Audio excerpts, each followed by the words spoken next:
2022 marks 200 years since Jean-Francois Champollion famously cracked the code. He deciphered ancient Egyptian hieroglyphs. Now, to mark this huge anniversary, the British Museum have opened a new exhibition, taking you through the story of this significant breakthrough. And today, I received special access to come and have a look at it.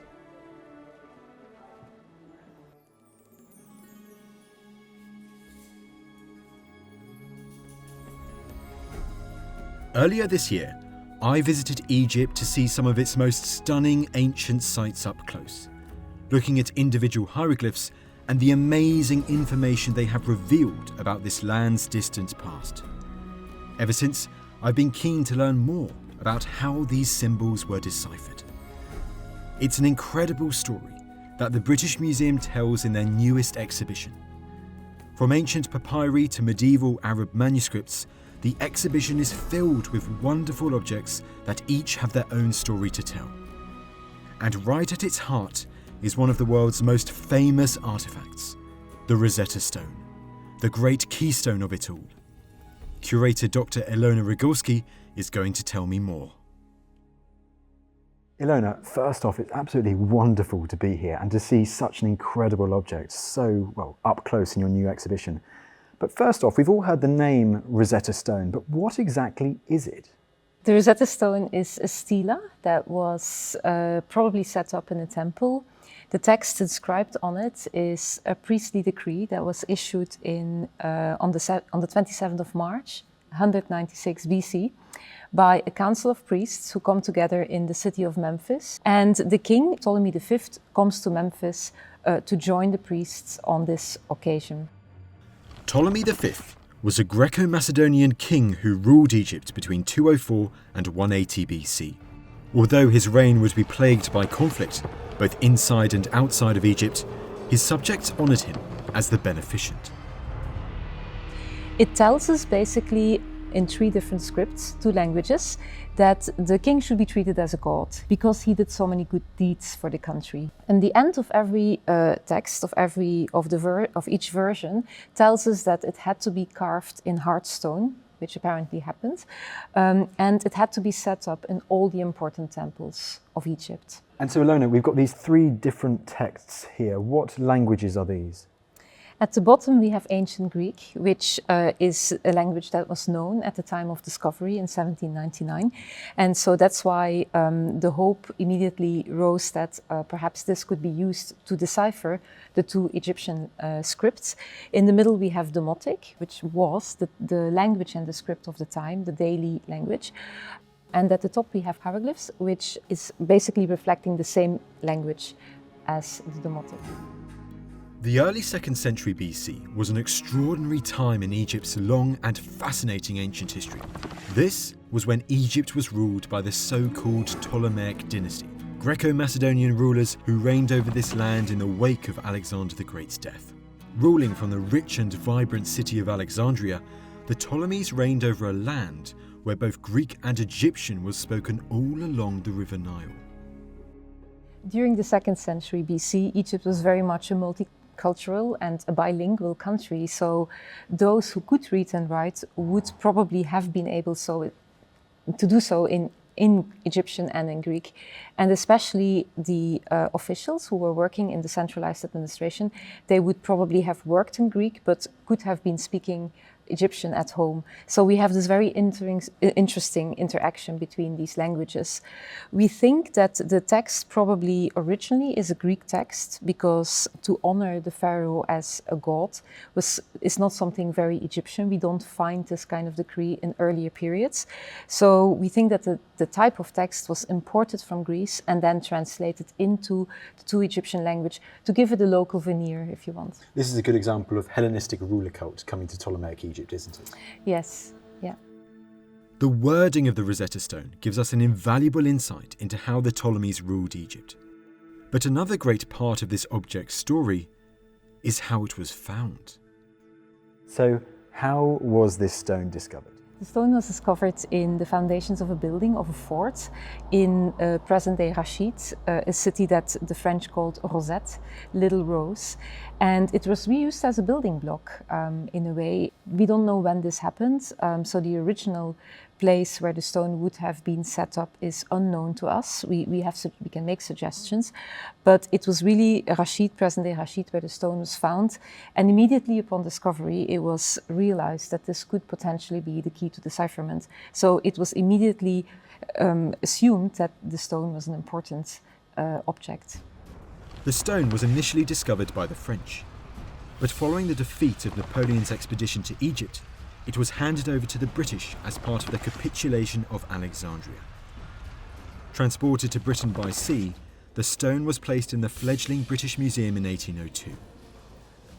Crowds quickly flocked to see it. Could this be the object that would finally allow people to crack the mysterious hieroglyphs? The challenge ahead was a huge one, but so were the potential rewards. And many would pick up the gauntlet. So it was immediately a very exciting object. So as I mentioned, it was realized that it could be the key to decipherment. So immediately the French took copies of the Rosetta Stone and sent them across Europe. In many countries, in the world actually, scholars started to work simultaneously on the Rosetta Stone, and gradually we have Jean-Francois Champollion and Thomas Young from England leading that race. Thomas Young was a British polymath, a master of many academic trades, and the last man who knew everything, according to his biographer. Jean-Francois Champollion, based the other side of the English Channel in France, was an expert linguist. These two figures would be the titans of the great race to decipher hieroglyphs, a race which began with the Rosetta Stone. They started with the royal names, the names of the pharaoh, which is written in this elongated oval. That cartouche there, is it? You see that? Yes. Yes, so that's the name of the king Ptolemy V.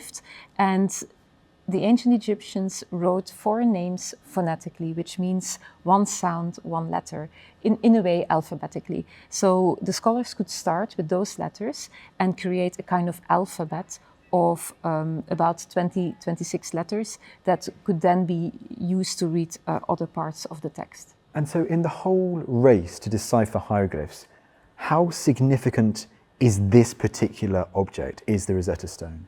Well, it's extremely significant because it accelerated the race. It finally gave the scholars the bilingual text that they needed. Already towards the end of the 17th century, many scholars said if only we had a longer bilingual text in a language that was known, we could then understand at least the content of hieroglyphs. So because we have the Greek, we can understand at least the content of the text. The difficulty was that Greek is an alphabetic language and ancient Egyptian is not. It has alphabetic letters, but it also has many more signs, many more hieroglyphs that cannot be read alphabetic. And it's a mixed hybrid system, and it took 22 years for scholars to really understand that. Of course, the scholars used a lot of other objects, which are on show. Some of them are on show in the exhibition, but the Rosetta Stone really was the starting point of everything. Once the Rosetta Stone was discovered, and copies of its bilingual inscription were shared across Europe, the great race to decipher hieroglyphs was on. So Ilona, the Rosetta Stone, that's the starting gun, and the race to decipherment is on. And we have this incredible object right in front of us here. What exactly is this? It's a part of a long papyrus. It's Book of Breathing, as we now know, so it's one of the guides to the afterlife. Champollion, of course, didn't know that at the time. He studies this papyrus because he wants to look at other objects in addition to the Rosetta Stone. He finds the Rosetta Stone very difficult. He says to his brother, I cannot make sense of any of it, so I'm going to try to look at other objects. And this papyrus was brought to Paris by Vivant de Nont, who's one of the scholars who had joined Napoleon's army. And what you can see is, in addition to some colorful vignettes, is the text that, of course, was of prime importance to Champollion. And it's written in hieratic. which is also a handwritten version of hieroglyphs, but it's not Demotic. Right. And so he made the mistake of comparing this text with the middle part of the Rosetta Stone, which of course also didn't work because they're basically two different scripts used for two very different purposes. At this point, hieratic was used for religious manuscripts, whereas Demotic was used for day-to-day speech. So he couldn't really match the two. For Champollion, the lack of progress he made with this object was gut-wrenching. Unable to make sense of either this papyrus or the Rosetta Stone, the great scholar rapidly started to lose hope. How does this affect Champollion? He was devastated in a way. He writes to his brother that he wants to give up. He's not going to bother with hieroglyphs or Demotic anymore. He wants to learn Coptic, which is the later phase of Egyptian language, but written in an alphabetic script. And at the time, Coptic was still spoken and was still used in the Coptic church. And he becomes friends with Coptic monks in Paris. And so he says, here we have the language still living. So if I learn Coptic, I will at least have the vocabulary to understand perhaps the words that are behind the hieroglyphs. So that's the next step, as it were. It is, yes. And this will allow him to understand the older manuscripts, which were written Arabic Coptic, because he was already fluent in Arabic. So he had access to certain manuscripts that most of the scholars before him didn't have. Champollion's decision to learn Coptic would ultimately give him the edge in the great decipherment race against the likes of Thomas Young. But one object that he had very limited access to was the Rosetta Stone itself. With the Napoleonic Wars raging in the early 1810s, British and French relations were at a dismal low. But nevertheless, cross-channel communication between the likes of Young and Champollion continued, evidenced through an extraordinary letter. Now, Ilona, this is absolutely incredible. Here you've got correspondence between these two titans of the decipherment race. Yes, so Champollion actually never saw the real Rosetta Stone, we think, and he's working from copies that were circulating in Paris, and he complains quite a lot about the quality of those copies, and at a certain point in 1814, he writes to the Royal Society and he asks for a new copy of the Rosetta Stone. The letter is passed on to Thomas Young, who is the secretary of the Royal Society. Champollion didn't know that at the time, but Thomas Young receives the letter and tries to answer as good as possible. And he drafts his answer on the same letter that Champollion sent him. How interesting. So that's Young, so that's Champollion's original letter there. I can see words like Rosette there, Ilona, and also qui offre le plus de difficultés. I'm guessing that's emphasising that he's having difficulties at the moment with his copies of the Rosetta Stone. Yes, so he's again not sure whether his copies are accurate enough, whether they are good enough that he's reading the text well. So he's saying that he has two copies. One is a facsimile that was part of an engraving, and the other one was actually the engraving that later appears in the Description de l'Égypte. So that engraving of the Rosetta Stone was already circulating before the Description de l'Égypte was published. And he asks specifically in this letter, to check a few words because perhaps they are not very clear in the copy that he's working with. And so how does Young respond to this letter? This is a draft of a letter that was eventually sent, which we don't have anymore. That's why this is so valuable to have this draft. And also you can see that Thomas Young writes a few of the words that Champollion is asking for in Demotic, in the draft. So he is checking the words that Champollion is asking for. And this is a kind of friendly correspondence between the two. Because so often we associate Champollion and Young as being these great rivals in this hieroglyph race, but here they're helping each other out with the Rosetta Stone. Yes, so it will take a few years before Champollion really gets a new copy of the Rosetta Stone, but at least he tries to help at this point in 1814. We're still early in the race. Later they get into contact more often, and there is a bit of tension between them later on. But at this early point in time, not yet. And Ilona, what's also so interesting is that letter there, it's dated to 1814. This is before Waterloo, it's still the time of the Napoleonic Wars. Yeah. And still you have this correspondence between the British and the French in academic circles? Yes, this was the case from the very beginning when the Rosetta Stone was discovered, when France and Britain were not on the best terms. But on a scholarly level, scholars were communicating with each other, and regardless of political developments, that's also why this is really beautiful, is that there's always so many different parts to the story. It's fascinating to see firsthand friendly correspondence written by Young and Champollion more than 200 years ago as the Napoleonic Wars raged, bringing you so much closer to the geniuses themselves. Over the following 8 years, both Young and Champollion would strive to crack the hieroglyphic code. Slowly but surely, more information came to light. Copies of more inscriptions were shared, papers were published, breakthroughs were made.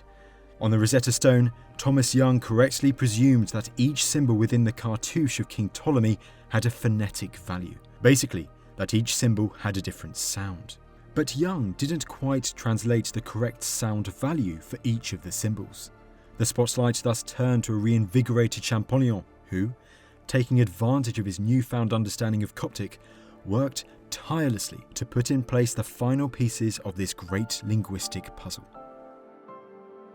Finally, on the 14th of September 1822, Champollion cracked the hieroglyphic code. He got up from his desk, ran down the corridor according to the story, and burst into his brother's office, shouting, "Je tien le faire, look, I've got it." And then he fainted. When he came round a little while later, he published this, the letter à Monsieur Daquier. Champollion had done it. He had finally deciphered the ancient Egyptian language, controversially opting not to acknowledge Thomas Young and his work in the letter. Champollion took the glory. He had made the ultimate breakthrough. He would be remembered as the man who deciphered hieroglyphs. And this great quest to crack the code had all started just over 20 years earlier with the discovery of the Rosetta Stone. Or had it?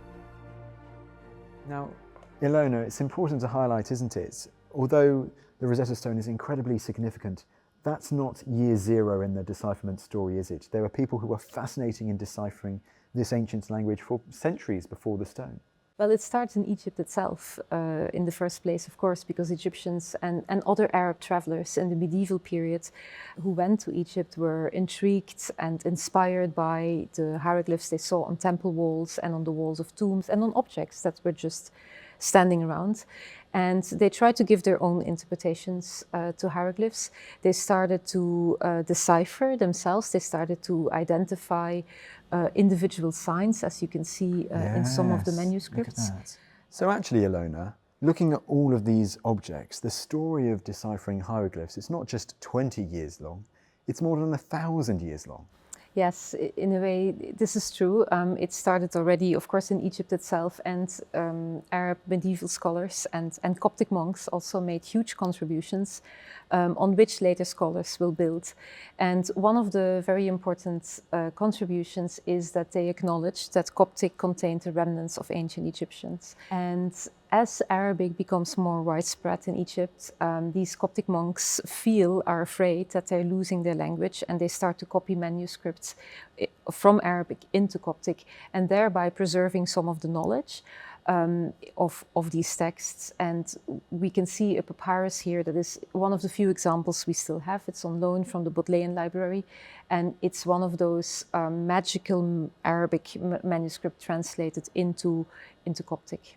One of the very important contributions of the Arab scholars is that they made that connection between ancient Egyptian and Coptic. It's the Arab medieval scholars who were the first to acknowledge that and to say that. The 14th of September 1822 was the day that Champollion made the ultimate breakthrough. But this was only part of a much larger story that spanned centuries. A story that stretched back before the discovery of the Rosetta Stone, with the work of these Arab scholars, and one that continued after Champollion cracked the code, as he and his contemporaries reacted to the breakthrough and began to unravel the enigmatic world of ancient Egypt. 200 years on from Je tien le faire, the British Museum's new exhibition is shining more light on the people and objects behind this seismic breakthrough, how the decoding of these small symbols opened up the wondrous world of ancient Egypt to us all.